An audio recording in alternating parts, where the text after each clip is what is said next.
fui a pessoa que não entendia o porquê a minha mãe gostava tanto de plantas. Depois eu entendi, e aí eu me tornei a pessoa que mais queria ter plantas no mundo, só que eu matava todas elas. Aí eu decidi ser a pessoa que preferia flores de plástico, porque não dá tanto trabalho e ainda é bonita. E uma coisa eu posso te falar, eu não sou mais nenhuma dessas pessoas, e hoje eu vou te contar coisas básicas sobre plantas e flores dentro de casa que mudaram totalmente a minha vida a respeito desse assunto. Oi, eu sou a Bia Quintino e nesse canal nós conversamos sobre tudo que pode melhorar a nossa vida de alguma forma, baseado nos meus estudos e curiosidades. Nós estamos numa série de vídeos, são 4, um por semana, durante 4 semanas. E esse é o último vídeo da série. Mas eu não quero parar por aqui, no próximo vídeo nós falaremos sobre adequação das artes para cada ambiente. Então, se você ainda não é inscrita, faça isso por favor, porque é um prazer enorme te ter aqui comigo. Agora, vamos entender como ter plantas e flores dentro de casa pode não ser assim um bicho de 7 cabeças. O nosso primeiro erro na hora de pegar uma planta para cuidar é quando nós queremos elas apenas para decorar a nossa casa, ignorando totalmente que as plantas são seres vivos e precisam de cuidados básicos, que são... Anota aí. Luz, água, adubo. Esses 3 na qualidade correta. Mas e aí, Bia, como que eu sei a quantidade correta de cada um? A nossa casa é o nosso mundo. E você pode ter certeza que não há casas 100% iguais. Quesito luz, temperatura e rotinas.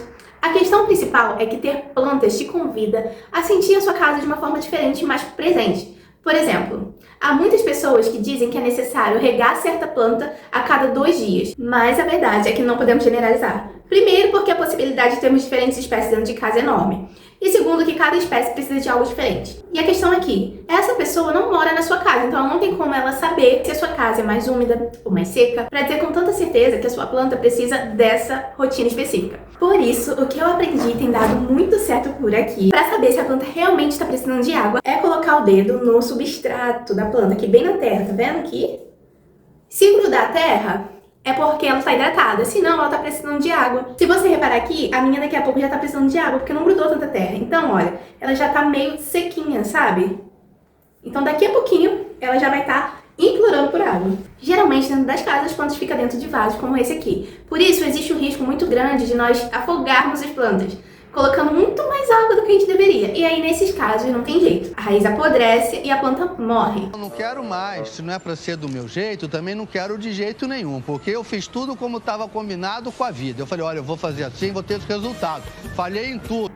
Ah, mas ela morreu e tá com aspecto seco. É porque depois que a raiz apodrece, ela não absorve mais água. Por isso, a planta pode ficar assim com esse aspecto de seco. Não é porque faltou água, porque você deu muita água pra ela provavelmente. Sempre tome muito cuidado com a rega. A falta, você até consegue contornar, mas o excesso não. E se você tá gostando desse conteúdo, deixa por favor o seu like. E se você não tá gostando, você também pode deixar o seu dislike. Mas me deixe saber o que você tá sentindo com relação a esse conteúdo que eu produzo com tanto carinho pra você. O segundo erro é colocar planta em um ambiente muito escuro, sem incidência de luz natural. Ela certamente vai morrer.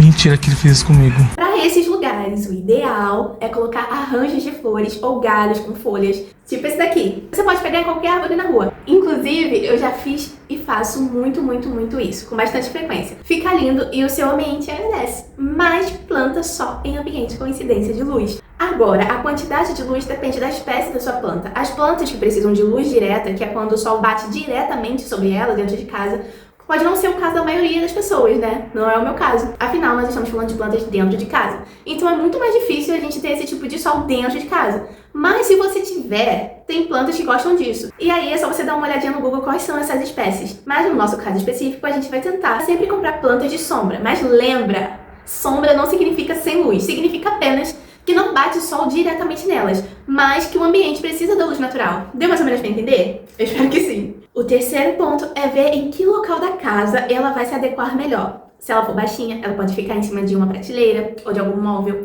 Se ela for média, às vezes ela até fica bem em cima de algum móvel específico ou então no chão. Mas nesse caso eu colocaria numa floreira para dar um pouquinho mais de altura. Se ela é alta, ela pode ficar diretamente no chão, é claro. Nós podemos colocar em todos os ambientes da casa, como eu disse, desde que tenha luz. Repete comigo aí, vai.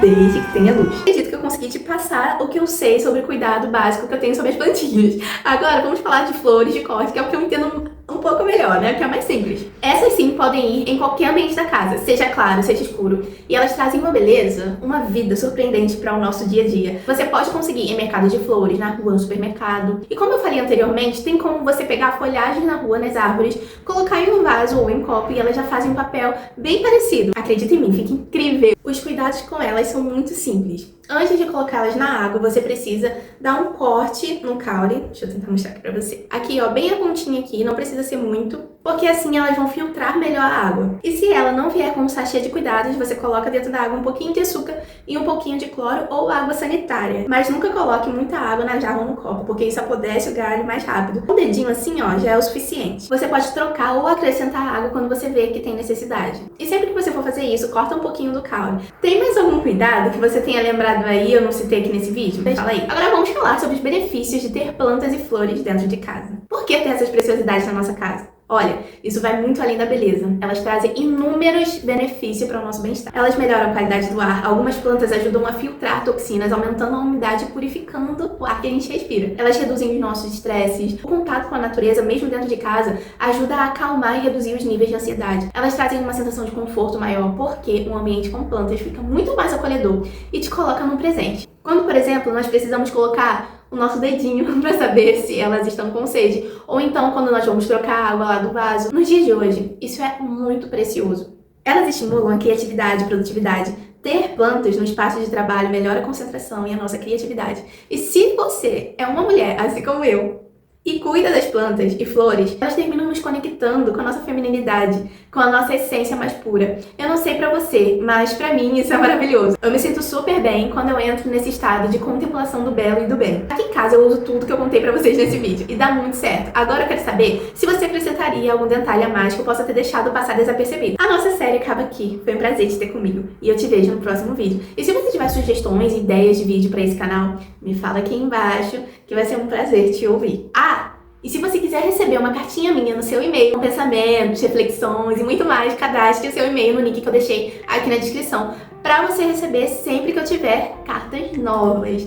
É isso, um grande beijo e até já!